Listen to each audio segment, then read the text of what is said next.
Madam जी, लाई मैं रख देता हूँ आपका सामान घर तक। नहीं नहीं, मैं रख लूंगी, thank you. Mention not madam ji.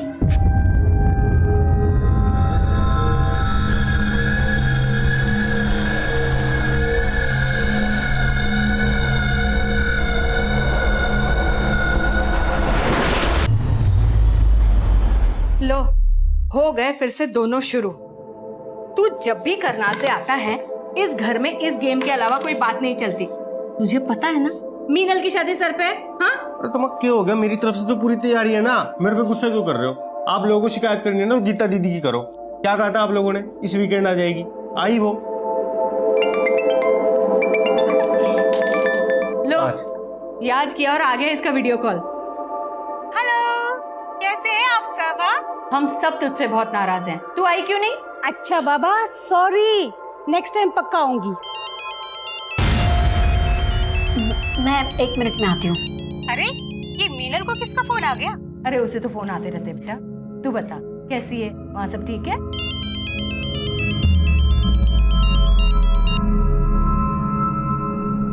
Hello,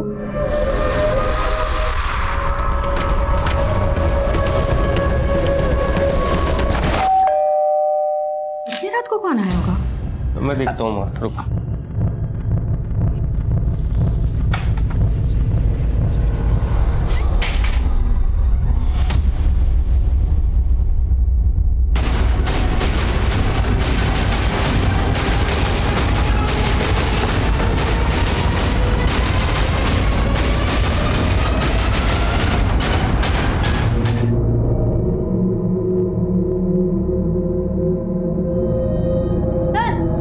अंदर भी एक लड़की है लेकिन वो जिंदा है।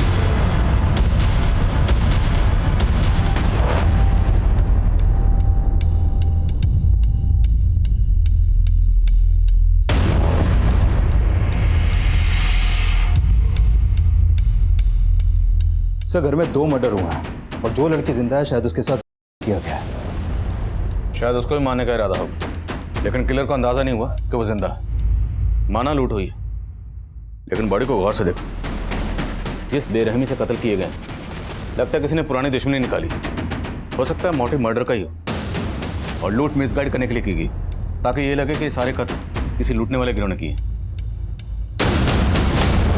सर, एक कॉलोनी का चौकीदार है रतन। कल रात को ही नाइट ड्यूटी पे था। सुबह सबसे पहले इसी ने घटना को विटनेस किया और आसपास के लोगों को इकट्ठा भी किया। ड्यूटी पे था तो? हाँ साहब। क्या देखा तूने? कुछ नहीं साहब। इतना बड़ा कांड हो गया, तूने कुछ नहीं देखा? अब वो हमारी आंख लगी थी रात को।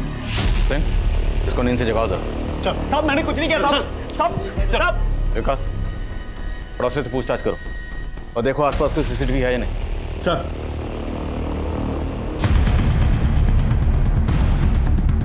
मिश्रा, इस सीसीटीवी की फुटेज निकलवाओ जल्द से जल्द।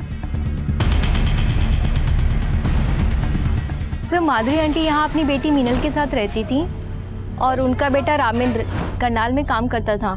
हर सैटरडे संडे को आता था, तो शायद कल भी आया हो। उनका कोई रिश्तेदार है? हाँ सर, उनकी एक बड़ी बेटी भी है गीता, पर उसकी शादी हो चुकी है और अभी वो भोपाल में रहती है। अच्छा, माधुरी की फैमिली का किसी से कोई झगड़ा, कोई दुश्मनी, ऐसा कुछ? सर, ये लोग बहुत ही अच्छे थे और माधुरी आंटी आए दिन पूजा पाठ दान पुण्य भी करती थी। साहब, हमारी सोसाइटी में एक ही गार्ड है रतन। 3-4 बार हमने नाइट के लिए अलग गार्ड रखा, मगर साहब वो किसी को टिकने ही नहीं देता था।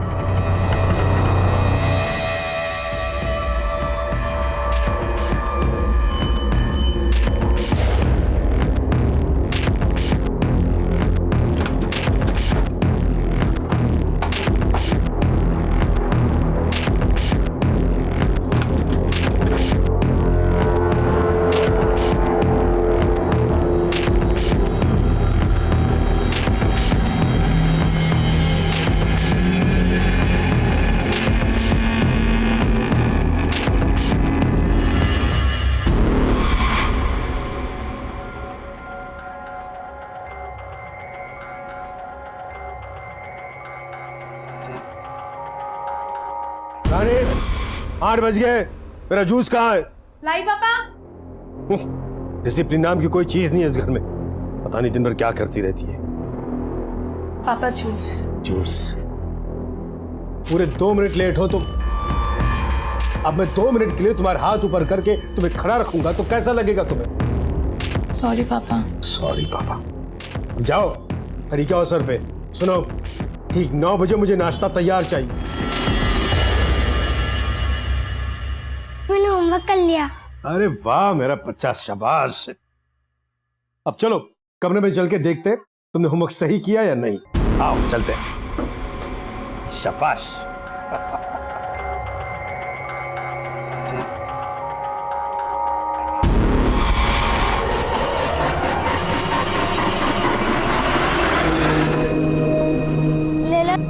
ले लो ना फूल, ले लो ना 5 रुपए में, 5 रुपए में।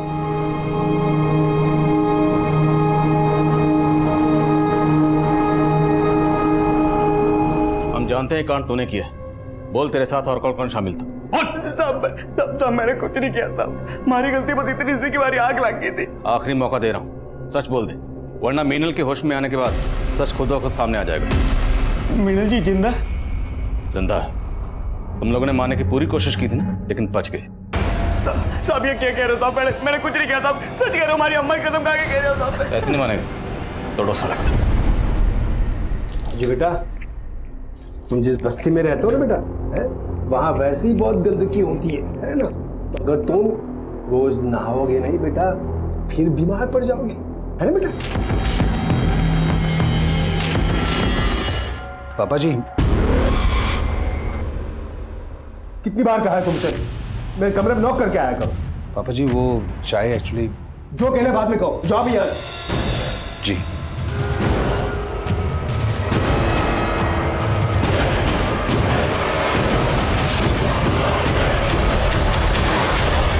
तो मोहल्ले के गेट पे जो सीसीटीवी मिला था वो पिछले 5 दिनों से फंक्शनल नहीं है। हो सकता है उसे भी पर्पसली खराब किया गया हो और इसमें भी रतन इन्वॉल्व हो।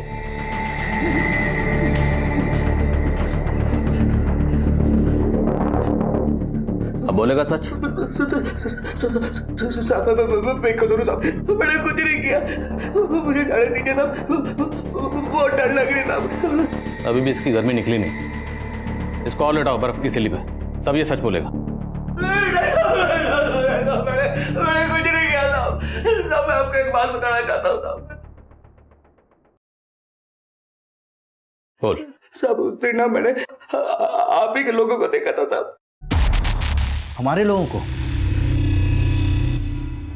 मतलब पुलिस वालों को? हाँ साहब, पहले मैं ये बात बताने से आपको डर रहा था, लेकिन उस रात ना साहब पुलिस वाले आए थे वापस और मेरी आग लगी हुई थी, इसलिए उनके पास जाने की मेरी हिम्मत भी नहीं हुई साहब।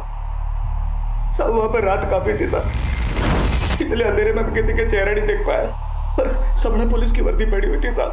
अपनी बकवास बंद कर। थोड़ी देर बाद बोलेगा वहां 4 टेररिस्ट आए थे गाड़ी में, तो तेरी बात मान लेंगे हम। पूरी रात इसको बर्फ की सिली पे लेटा, तब इसकी गर्मी निकलेगी। सब मुझे पता था आप लोग मेरी बातों को विश्वास नहीं करोगे, इसलिए मैं नहीं बता रहा था साहब। साहब सब मैं सच कह रहा हूं साहब। रानी, मैं बच्चों को पढ़ाने जा रहा हूँ, ठीक 8 बजे वापस आऊंगा, तब तक मुझे खाना तैयार चाहिए। ओके पापा। रस्सी जल गई लेकिन बल नहीं गया इस इंसान का।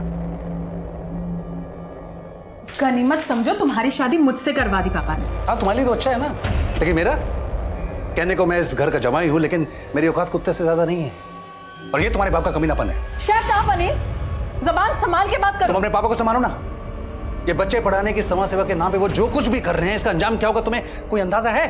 बस नहीं, मैं मानती हूँ पापा थोड़े गुस्सैल है, स्ट्रिक्ट है, पर तुम मेरे पापा के बारे में इतना गंदा सोच भी कैसे सकते हो? गंदा कर रहे हैं इसलिए बोल रहा हूं मैं।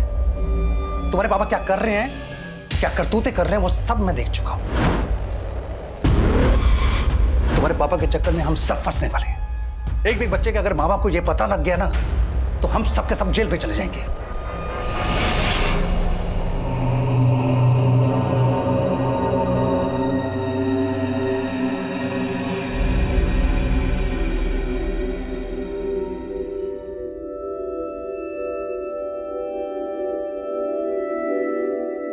अरे बेटा, आप रो क्यों रहे हो? कुछ नहीं मैडम, मैं कहाँ रो रही हूँ। कितने बहादुर हो आप, रो भी रहे हो और तकलीफ भी नहीं बता रहे। तकलीफ कैसी मैडम? हम फूल वालों को तो कांटों से तीस करनी पड़ती है। तुम कितनी गहरी बातें करती हो। कहाँ है तुम्हारी माँ? मेरी माँ मजदूरी पे गई है और मैं यहाँ फूल बेचती हूँ। आप लोगे मेरे फूल? पहले आप मुस्कुराओ, तब मैं लूंगी आपके फूल। ये हुई ना बात? चलो दे दो। Thank you. ये रतन बार बार अपना बयान बदल रहा है, और ये अकेला नहीं होगा, इसके और भी साथी होंगे जिनके साथ मिलकर इसने इस लूट, कत्ल और बलात्कार की वारदात को अंजाम दिया है। और इस पूरी वारदात को सिर्फ मीनल ने विटनेस की। उसका बयान हमारे केस के लिए बहुत अहम है। उसकी तबीयत कैसी है? कंडीशन ठीक नहीं है सर उसकी, कुछ कह नहीं सकते कि बयान देने की हालत में कब आएगी वो। और वो माधुरी की बड़ी बेटी गीता, वो कब लौट रही? सर इन्फॉर्म कर दिया मैंने उसको, भोपाल में रहती है, आने में थोड़ा टाइम लगेगा। जैसे ही आती है मुझे इसके बारे में इन्फॉर्म करो, हो सकता है इसके बयान से हमें इस केस में कुछ मदद मिले। सर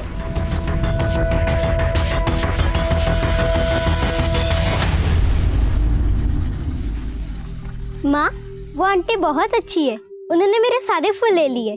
तू है ही ऐसी, ये पत्थर भी पिघल जाए। पर तुम नहीं पिघलती माँ, और मेरी एक भी बात नहीं मानती। तू सोच ले, मैं तेरी निर्दयी माँ हूं, लेकिन तेरा भला ही सोचूंगी। मैं गमी सर। कम इन।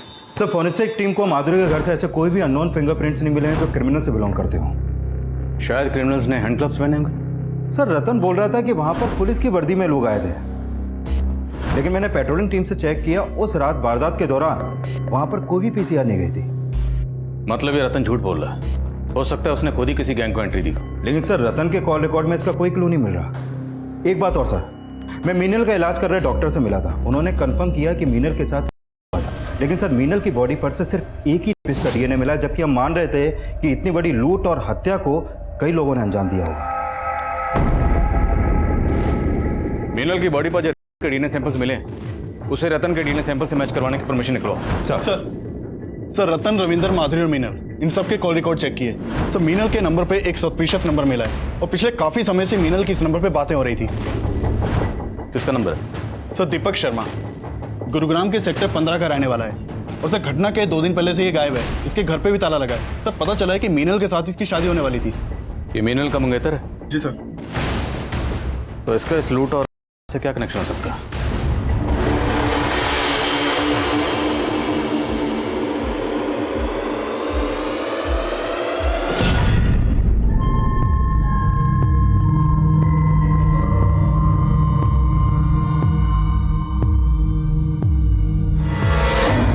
Coming sir. Coming. Sir Meenal की बहन गीता आई है। बोलो। सर उस रात मेरी सबसे फोन पे बात हुई थी, सब खुश थे। आपका पूरा परिवार खत्म हो गया, फिर भी आपको यहाँ आने में 24 घंटे से ज्यादा वक्त लग गया। सर मेरे हस्बैंड हॉस्पिटलाइज्ड है, और यहाँ आने के लिए मुझे टिकट भी नहीं मिल रही थी। अब आपकी माँ तो रही नहीं, और वैसे भी मीनल तो आपकी सगी बहन तो है नहीं। अब आपकी माँ के गुजरने के बाद उनकी पूरी प्रॉपर्टी, घर बार, सब कुछ तो आप ही का है ना? आप कहना क्या चाहते हैं सर? वही जो आप समझ रही हैं। हमें पता चला है कि आपकी माँ अपनी प्रॉपर्टी का 50% आपकी सौतेली बहन मीनल को देने वाली थी, और बाकी का आपको और आपके भाई रामेंद्र को। सर आप जैसा सोच रहे ऐसा कुछ नहीं था, और 50% का हिस्सा उसे देना वो तो माँ का अपना डिसीजन था सर। लेकिन आपको अपनी माँ के इस डिसीजन से ऑब्जेक्शन थी, आपने ऑब्जेक्ट भी किया था। यस सर, हमने ऑब्जेक्ट किया था, और माँ तो मीनल को हमारा घर भी देना चाहती थी। सर उस घर से हम सबकी यादें जुड़ी थी, हम बस यही चाहते थे कि वो घर मीनल को ना मिले। और आपकी माँ नहीं मानी इसलिए आपने उनको? नहीं सर ऐसा कुछ नहीं था, और माँ ने तो हमारी बात मान ली थी। वो बोली थी कि वो मीनल के लिए दूसरा घर खरीदेंगे। दूसरा घर? यस सर, इसी वजह से तो घर में काफी सारा कैश रखा हुआ था, और वो सब। अच्छा, आप दीपक के बारे में क्या जानते हैं? सर माँ मीनल की शादी दीपक से कराना चाहती थी, पर मुझे दीपक बिल्कुल पसंद नहीं था सर। क्या? क्योंकि वो मीनल से सिर्फ इसलिए शादी करने के लिए तैयार हुआ ताकि उसे माँ से घर और काफ़ी सारा दहेज मिल सके। मीनल अपाहिज है, इसलिए उसका घर बसाने के लिए माँ कुछ भी करने के लिए तैयार थी। मुझे तो दीपक की नीयत पे शुरू से ही शक था सर। पर हमें पता चला कि दीपक गायब है। क्या? आप हमें बता सकती हैं दीपक कहाँ मिलेगा? उसकी किसी जान पहचान वाले को आप जानती हैं? सर मैं उसके बारे में ज़्यादा तो नहीं जानती, पर उसने बोला था कि उसके माँ बाप भी अब इस दुनिया में नहीं है। ठीक, अब जा सकते हैं। सर दीपक इस घटना के 2 दिन पहले से अपना फोन बंद करके गायब है। कहीं ऐसा तो नहीं कि पहले दीपक ने उस दिव्यांग लड़की मीनल से शादी करने की हाँ की और फिर इस लूट और हत्या को अंजाम दिया? इस केस को समझने के लिए पहले हमें मीनल और दीपक को समझना होगा। इस दीपक को किसी भी सूरत में ढूंढो। सर दीपक के कॉल रिकॉर्ड में उसके कुछ दोस्तों और रिश्तेदारों के नंबर मिले थे, मैं उन सबसे मिला, लेकिन उसका कहीं से कोई लीड नहीं मिल पा रहा। हो सकता है कोई कुछ छुपा रहा हो। दीपक के कॉल रिकॉर्ड में जितने नंबर हैं सबको इन्वेस्टिगेट करो। Sir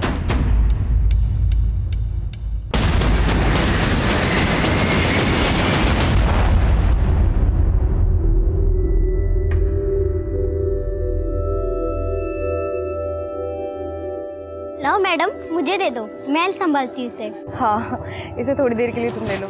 thank you so much. Mention not. अरे वाह, तुम तो इंग्लिश भी बोल लेती हो। पढ़ाई करती हो? नहीं मैडम, मैं नहीं पढ़ती। अच्छा चलो, तुम उसे 2 मिनट संभालो, मैं अब भी आई। हाँ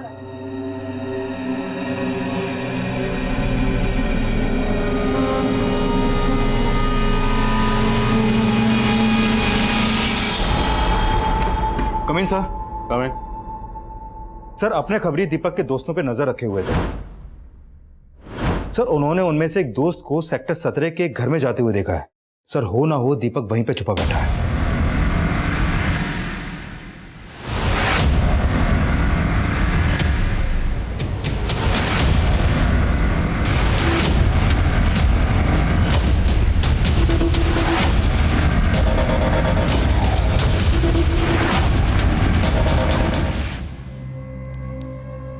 सर मैं वैष्णो देवी गया हुआ था सर।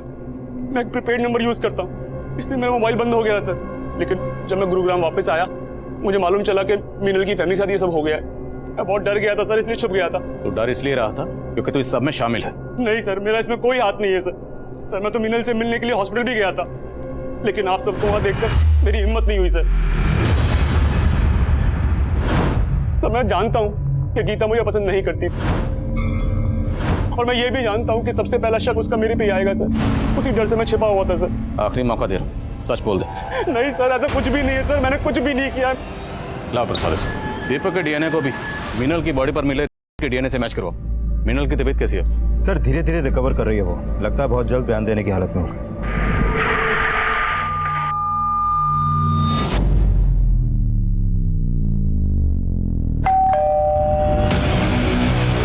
कौन है?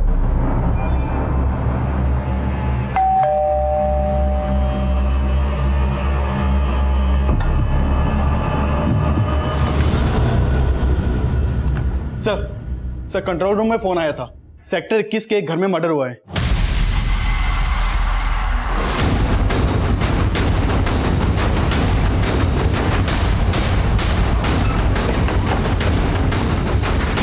सर ये वाला घर है।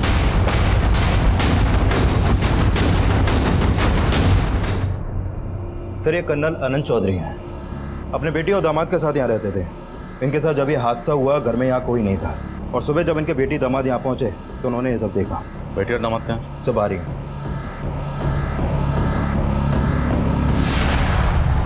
कल मैं और मेरे हस्बैंड अपने रिलेटिव से मिलने रोहिणी गए हुए थे, और जब हम सुबह घर वापस आए तो आपके और कर्नल साहब के अलावा घर में कोई और भी रहता है? नहीं सर। आपको किसी भी शक? सर अभी कुछ भी समझ में नहीं आ रहा।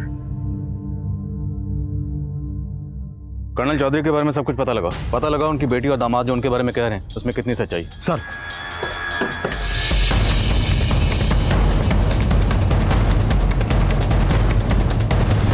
रात में यहाँ से किसी को आते जाते देखा था क्या? नहीं साहब, लेकिन कल शाम को कर्नल साहब के घर से काफी लड़ाई झगड़े की आवाजें आ रही थी, और उसके थोड़ी देर बाद उनका बेटी और दामाद सामान लेके यहाँ से कहीं निकल गए। ऐसा लग रहा था कहीं बाहर जा रहे हैं। सर हमारा पापा से झगड़ा हुआ था, लेकिन उनका मर्डर से इस बात का कोई लेना देना है या नहीं वो हम डिसाइड करेंगे। आप ये बताइए कि झगड़े की वजह क्या थी? सर हम आपको पहले बता नहीं पाए। एक्चुअली मेरे ससुर जी अच्छे इंसान नहीं थे। जो भी कहना साफ साफ बोलो। सर वो पेडोफिलिक थे। सर वो चैरिटी के नाम पे बच्चों को पढ़ाते थे, लेकिन उनकी इंटेंशन ठीक नहीं थी। वो किसी न किसी बहाने से बच्चों को घर पे ले आते थे। और क्या ये सब सच है? हाँ सर, इसी वजह से उस दिन हमारा पापा से झगड़ा हुआ था। अरे वाह, हैंडसम लग रहा है मेरा राजू। बहुत अच्छे लग रहे हो। ये लो बेटा, ये पैसे अपने पापा को दे देना, ठीक है? जाओ, शाबाश। क्या है रानी, क्या बदतमीजी है? कितनी बार कहा है तुमसे मेरे कमरे में आने से पहले नॉक किया करो। एक मिलिट्री मैन की बेटी होकर इतनी भी डिसिप्लिन नहीं है तुम। कीजिए पापा, मैं इतने टाइम से अनिल की बातों को इग्नोर कर रही, पर वो सही है। तो शर्म आती है कि आप मेरे पापा। क्या मतलब, क्या है तुम्हारा? आप अच्छी तरह से जानते हैं कि आप बच्चों को कमरे में लाके उनके साथ। Mind your language. पहले आप अपनी हरकतें देखिए पापा। नहीं रहना ऐसे इंसान के साथ जो बच्चों के साथ ऐसी गंदी हरकतें करते। नहीं रहना मेरे साथ, तो निकल जाओ यहाँ से। हमें तो डर लग रहा था कि उनकी इन हरकतों की वजह से कोई बड़ा बवाल ना खड़ा हो जाए। और तो आपको लगता है इनकी मौत के पीछे ये वजह हो सकती है? सर हो सकता है किसी बच्चे के पेरेंट्स को इसकी असलियत का पता लग गया और वो। किन किन बच्चों का आना जाना इस घर में? सर अभी कुछ दिनों से कोई राजू नाम का लड़का बार बार आ रहा था घर पे। रहता कहाँ है रोहित? सर वो पास की बस्ती में रहता है। उसका स्केच बनवा सकते हैं आप?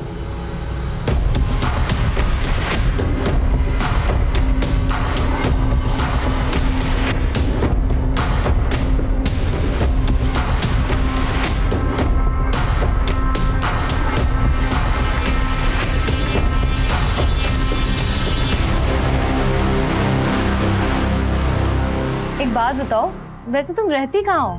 पास वाली झोपड़पट्टी में। अरे तुम्हें तो बहुत बुखार है, हमें तो डॉक्टर के पास चलना पड़ेगा। चलो उठो जल्दी। नहीं मैम, मैं ठीक हूँ। इससे नहीं होगा, चलो। हाँ साहब, कर्नल साहब यहाँ के बच्चों को पढ़ाते थे। तो बच्चों, हम आज फिर से हिंदी कविता दोहराएंगे जो हमने कल पढ़ी थी। चल घर चल घर पे। अरे अरे ये क्या कर रही है? मोहन को क्यों ले जा रही है? मेरे बच्चों से दूर रहा करो। हमने सुना है कि आपका उनसे काफी झगड़ा भी हुआ था। हाँ साहब, लेकिन हमें मालूम नहीं था। वो बहुत ही अच्छे आदमी थे कर्नल साहब। वो कैसे? साहब वो बच्चे को पढ़ाते ही नहीं, बल्कि जो बच्चे स्कूल नहीं जा पाते थे उनको स्कूल भेजते थे और उनकी फीस भी भरते थे। साहब उस दिन मैं अपने बच्चे को लेकर आई थी, उसके बाद आकर वो मुझसे मिले भी थे। देखिए, मैं नहीं जानता कि आप अपने बच्चे को मुझसे क्यों नहीं पढ़वाना चाहते, लेकिन स्कूल भी तो नहीं जा रहा है। चलिए मुझसे मत पढ़वाइए, लेकिन इसका स्कूल में एडमिशन तो करवा दीजिए। ये लीजिए। साहब वो बच्चों को पढ़ाते ही नहीं, बल्कि उन्हें साफ सुथरा रहने की बात भी बोलते थे। और कुछ बच्चों को तो वो अपने घर ले जाकर नहलाते थे और उन्हें नए कपड़े देते थे। इस बच्चे को जानती हो? पता चला है कि इसी इलाके में कहीं रहता है ये। हाँ साहब, ये तो राजू है। इसका परिवार तो 3 दिन पहले यहाँ से चला गया। कहाँ गया वो? मैंने सुना था उनको मजदूरी का काम मिल गया है दिल्ली में, तो वहीं चले गए होंगे। सर उस औरत ने ही नहीं, बल्कि काफी लोगों ने कर्नल आनंद चौधरी के बारे में अच्छा बोला है। काफी लोगों की मदद करते थे वो। लेकिन सर समझ में नहीं आ रहा कि रानी और अनिल को ये क्यों लगा कि वो पेडोफाइल है। अब या तो ये दोनों झूठ बोल रहे हैं, या हो सकता है उनकी गलतफहमी हुई और उन लोगों ने जिस राजू नाम के बच्चे का स्केच बनवाया वो 3 दिन पहले अपनी फैमिली के साथ कहीं चला गया। इसका क्या चक्कर हो सकता है? सर ये मुन्ना है, हिस्ट्री शीटर है। सर कर्नल के घर पे फोरेंसिक टीम को एक अननोन आदमी के फिंगरप्रिंट्स मिले थे। हमने अपने डाटाबेस से वो फिंगरप्रिंट मैच करके देखे, वो इस मुन्ना हिस्ट्री शीटर के फिंगरप्रिंट से मैच करते हैं। सर मुन्ना राजस्थान की एक जेल में लूटपाट और चोरी के इल्जाम में बंद रह चुका है। काफी टाइम पहले वहां से छूट गया था, लेकिन अभी अंडरग्राउंड है। तो हो सकता है इस हिस्ट्री शीटर मुन्ना ने कर्नल चौधरी का कत्ल किया, और ये भी हो सकता है किसी ने इसको सुपारी दी। लेकिन सवाल यह है कि सुपारी किसने दी होगी? सर हो सकता है ये सुपारी रानी और अनिल ने दी, क्योंकि पता चला है कि रानी और अनिल की कर्नल आनंद चौधरी से बिल्कुल नहीं बनती थी और कर्नल के मरने के बाद जायदाद भी उन्हीं की होने वाली थी। तो शायद रानी और अनिल ने हमें कर्नल के बारे में रॉन्ग इन्फॉर्मेशन दी। दोनों की बैकग्राउंड चेक करो, और ये भी चेक करो क्या कर्नल की बैकग्राउंड में कोई ऐसा था जिसका इस हिस्ट्री शीटर मुन्ना से कोई ताल्लुक हो। उस दिन रात को रामेंद्र भैया कर्नल से वापस आते, हम बहुत खुश थे सर।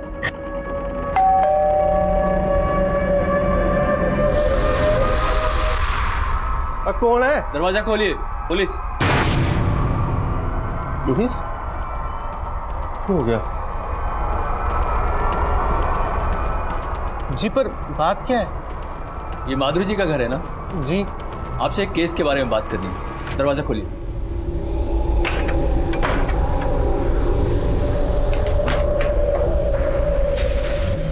ये कौन है? जी ये मेरा बेटा है।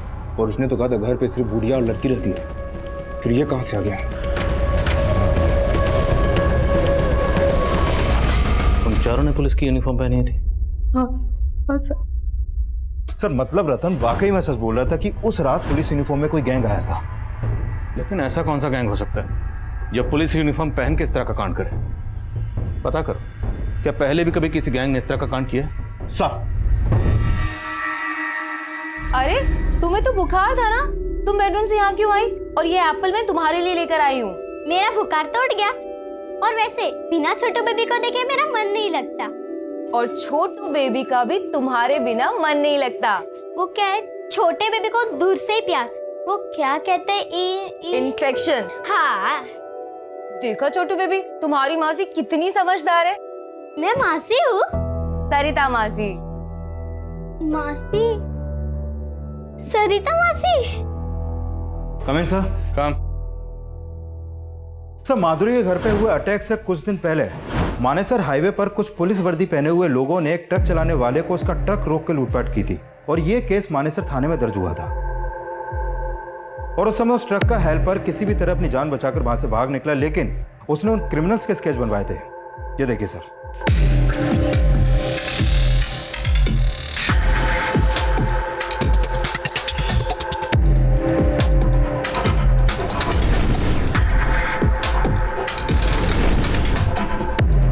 सर इनमें एक मुन्ना भी था।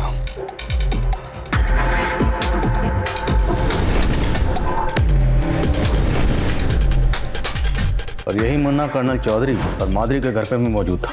और मीनल ने कहा था कि वो लोग रामेंद्र को वहां देखकर हैरान हुए थे। और उसने तो कहा था घर पे सिर्फ बुढ़िया और लड़की रहती है, फिर ये कहाँ से आ गया?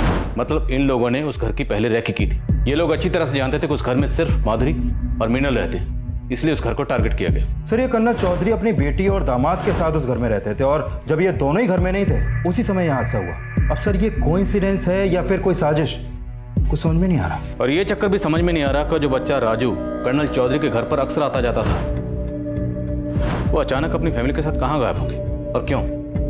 और हमें पता चला था कि माधुरी स्लम की बच्चियों को मंदिर में बुलाकर उन्हें कन्या भोज करवाती थी। डॉक्टर से कहो कि हमें मीनल से दोबारा मिलना है। माँ शुरू से हर 15 दिन में अष्टमी पे कन्या भोज कराती थी। उन बच्चों में कभी आपने इस लड़के को देखा था? नहीं सर, उसको तो नहीं देखा, लेकिन हाँ माँ एक बच्ची को पसंद करने लगी थी। अक्सर माँ उसको घर लेके आती थी। क्या नाम था उस बच्ची का? कहाँ रहती थी जानती हैं? नहीं पता सर, लेकिन वो मैंने उसे मंदिर में फूल बेचते हुए देखा था।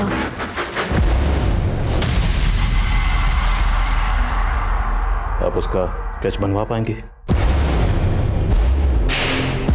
दीदी। अरे तुम क्यों लेकर आई मेरे लिए पानी? मैं ले आती ना। मैडम जी अब मैं बिल्कुल ठीक हूँ, आपके सारे काम मुझे बोलो, मैं कर लूंगी। तुम हमें जेल भिजवाना चाहती हो? जेल? हाँ, छोटे बच्चों से काम कराना गैर कानूनी होता है, आपको पता है? अरे मैडम जी मैं कहाँ काम कर रही हूँ, मैं तो बस अपनी बड़ी दीदी के लिए पानी ला रही थी। थैंक यू मेरी छोटी बहना, सो स्वीट।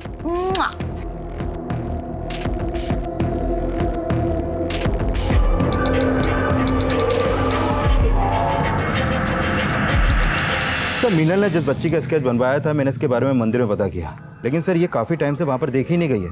लेकिन ये पता चला है कि इस बच्ची का नाम सरिता है।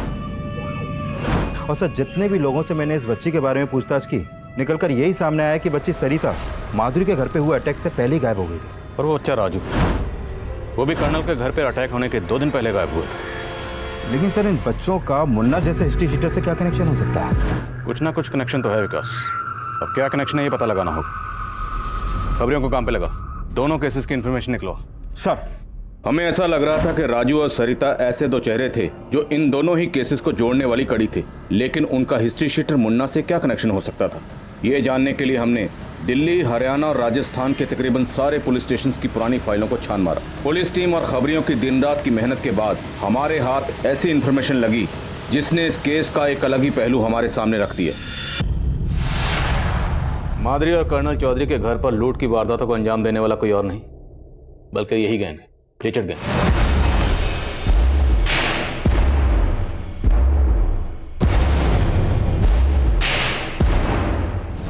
दोनों वारदातों में पैटर्न सेम है, जो कि लीचड़ गैंग की मॉडस ऑपरेंडी से मैच करता है। कर्नल चौधरी मंदिर के पास ट्यूशन पढ़ाता है और माधुरी भी कन्या भोजन के लिए अपने घर के पास वाले स्लम से कन्याओं को बुलाकर मंदिर में भोजन करवाते हैं। और कर्नल चौधरी के घर के पास के स्लम में रहने वाला बच्चा राजू अब गायब है और माधुरी की बहुत करीब बच्ची सरिता भी। मतलब साहब, लीचड़ गैंग बच्चों की मदद से कांड करते हैं। वो पहले खुद अपना टारगेट चुनते हैं और फिर बच्चों से उस टारगेट की रैकी करवाते हैं।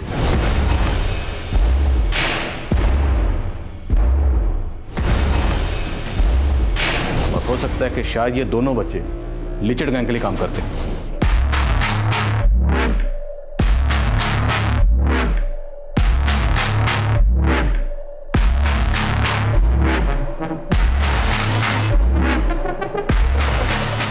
लीचड़ गैंग का एक पैटर्न है, जो बच्चे उनके टारगेट की रैकी करते हैं, वारदात होने के 2-3 दिन पहले से ही वो बच्चे गायब हो जाते और फिर उस गैंग की दूसरी टीम टारगेट पर धावा बोल देती।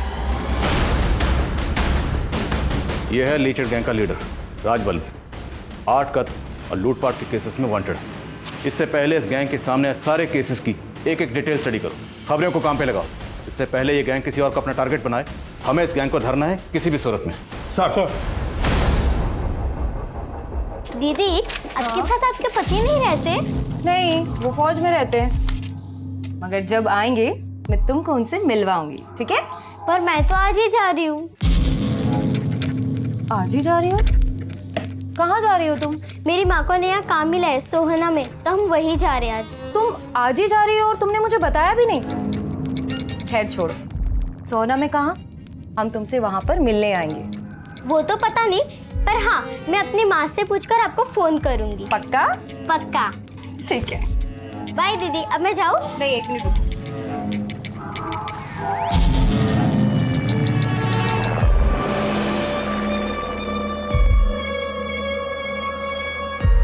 ये लो, ये पैसे अपनी मम्मी को देना और तुम्हारे रास्ते के लिए इसमें कुछ जरूरत का सामान है, ठीक है? हाँ। बाय दीदी। अपना ध्यान रखना। Bye bye.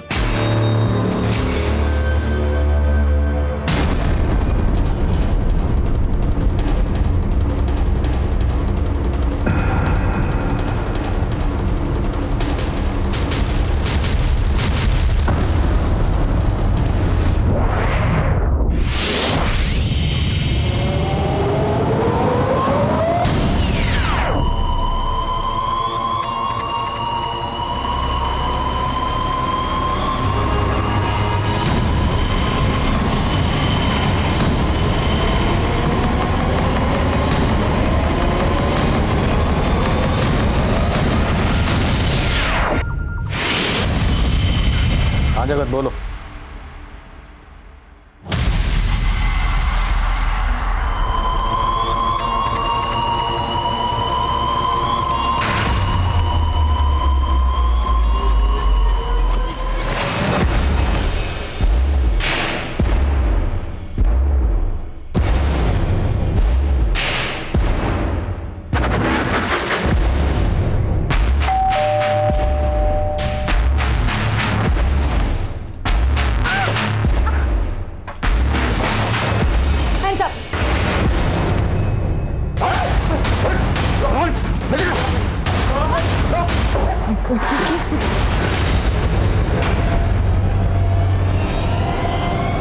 आगे वाले कहाँ?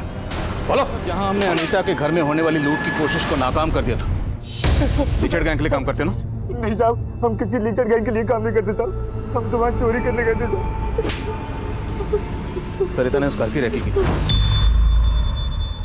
और सरिता ने ही माधुरी के घर की रेकी भी की थी जहां तुम लोगों ने पहले लूट की और फिर उस घर को लूटा। और वो लड़का राजू, वो भी तुम्हारे गैंग के लिए काम करता है। उसी की मदद से तुम लोगों ने कर्नल का घर लूटा और उसका कत्ल किया।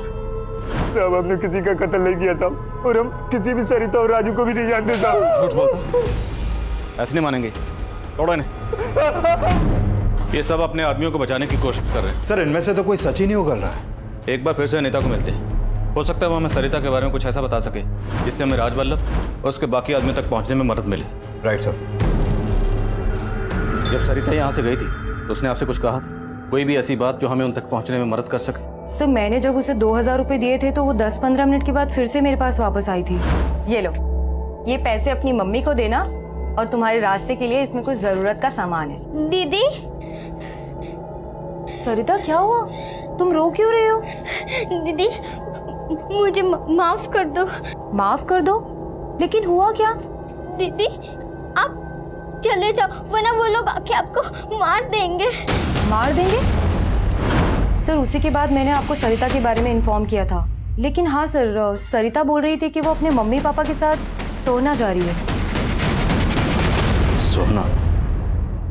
इस छोरी ने फिर से हमारे साथ दगा करा है। वो तो इसके हाव भाव से मन में पहले ही पता चल गया था कि वो हमने फंसवाएगी, इसलिए मैंने वहाँ अपने दूसरे आदमियों को भेजा था। लेकिन राजवल्लभ भाई, पुलिस ने उन्हें पकड़ लिया है। वो लीचड़ गैंग के वफादार आदमी है, मुंह नहीं खोलेंगे। लेकिन ये सरिता, इसने इसके की सजा जरूर मिलेगी। हमारे गैंग का यो नियम है, जो भी दगा करे है उसने सजा मिले, और सरिता तन्ने भी सजा मिलेगी।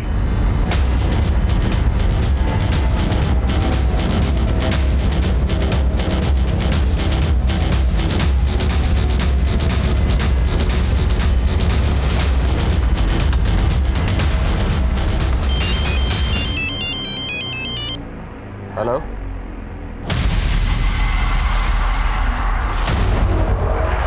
गाड़ी घुमा, आगे से U-टर्न लो।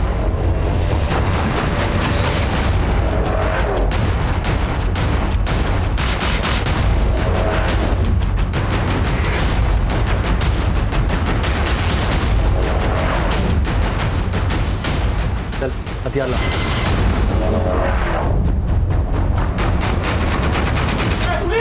पुलिस आ गई। तेरे आदमी मुंह नहीं खोलेंगे तो तुझ तक पहुंच नहीं पाएंगे। लेके जा, उठा।